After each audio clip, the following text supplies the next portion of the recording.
In this video, I will share my crime theory from Netflix's reboot Unsolved Mysteries, the episode No Ride Home. It's the case of a mysterious death surrounding a young man named Alonzo Brooks from Gardner, Kansas. First, I'm going to give a summary of the episode, then I'll give my theory of what I think happened.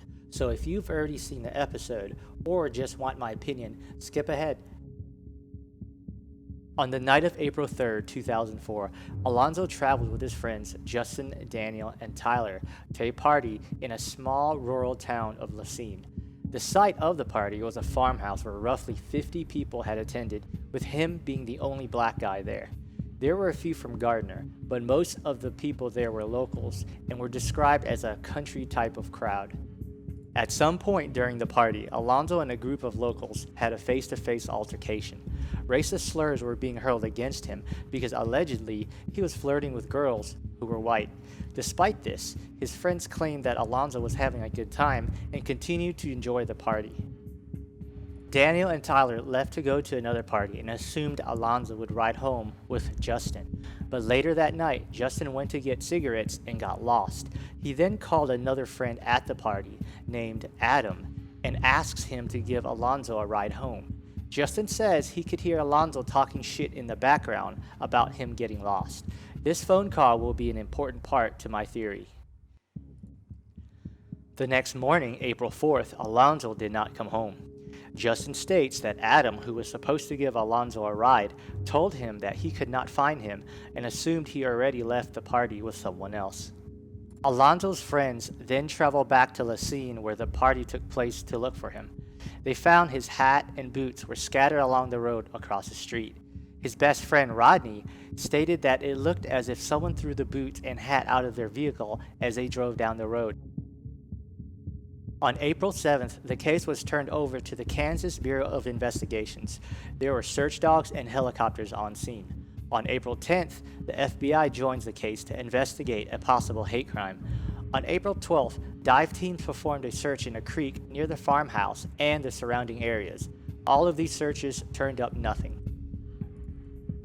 Then, on May 1st, 2004, which is now 27 days after Alonzo's disappearance, the Lynn County Sheriff's Office gave the family permission to search for Alonzo on the property.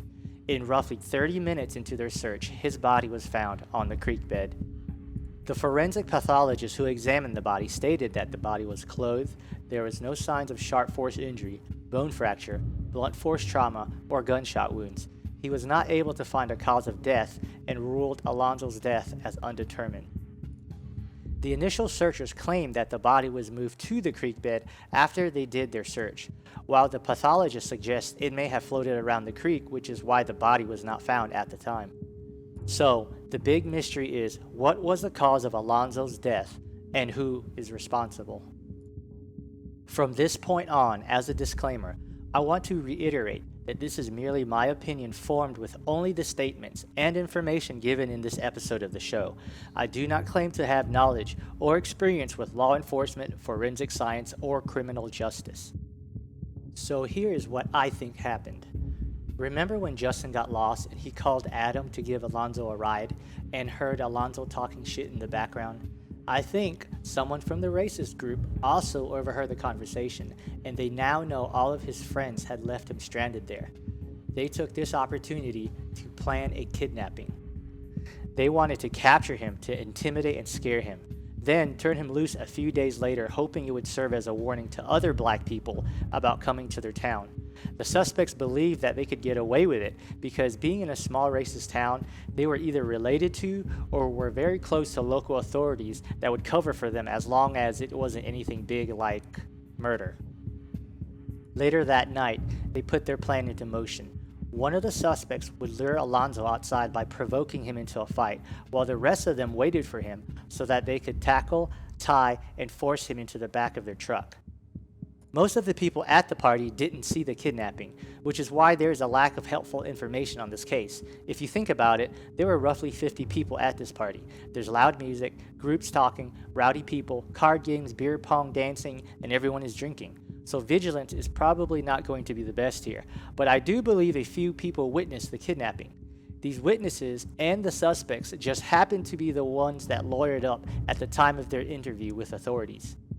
After Alonzo was forced into their truck, in a rush to leave, the suspects asked one of their trusted friends at the party to get rid of his boots and hat that was scattered during the struggle. They agreed to do it, but after gathering Alonzo's things, they lost their nerve, fearing they would be caught with evidence, and tossed it out their vehicle as they drove off, which were found by Alonzo's friends the next day. Otherwise, it just doesn't make sense for the suspects to have done this themselves, as it would leave a clue to their own crime. At the end of the night, Adam, who was supposed to give Alonzo a ride home, could not find him and unironically assumed Alonzo left the party with someone else. The suspects drove Alonzo to the middle of nowhere and put him in a dried up well or an underground storm shelter that locks from the outside or some makeshift prison. They came every day to make sure he didn't escape and possibly gave him a little water.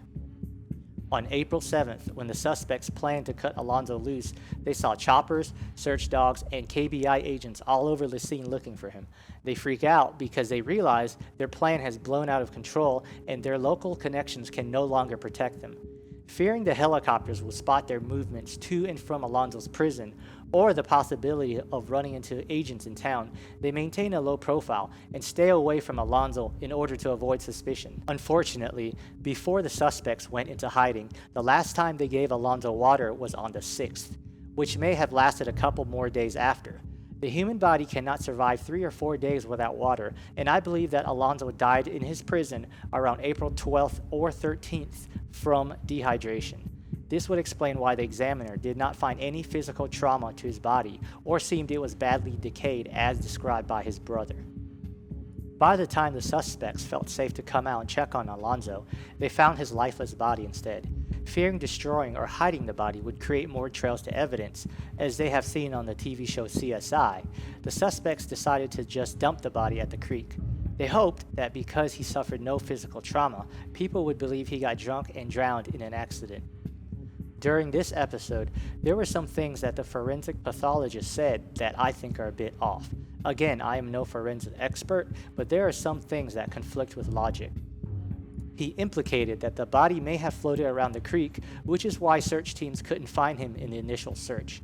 If you watch this episode, you'll see that this is debunked by the fact that Alonzo's mother showed all the items that were on his body at the time of finding, and there were no clear signs of water damage. I'm no water damage expert either, but one time I jumped into a pool with my wallet and every business card or paper material was destroyed. I was only in the pool for a few minutes, so how can all his things soaking in a creek for a month still be fine? Alonzo's body could not have been out there during the initial KBI search. In the censored photo of Alonzo's body from the episode, it was laying out in the open, right on the creek bed.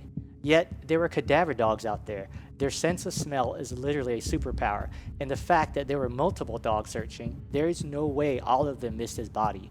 Also, even if the body had been floating around the creek, the smell of decay would still be strong, and the dogs would definitely pick up on that. Alonzo's brother said in the episode, when it was their family's turn to search for his body, it only took them 30 minutes to find him.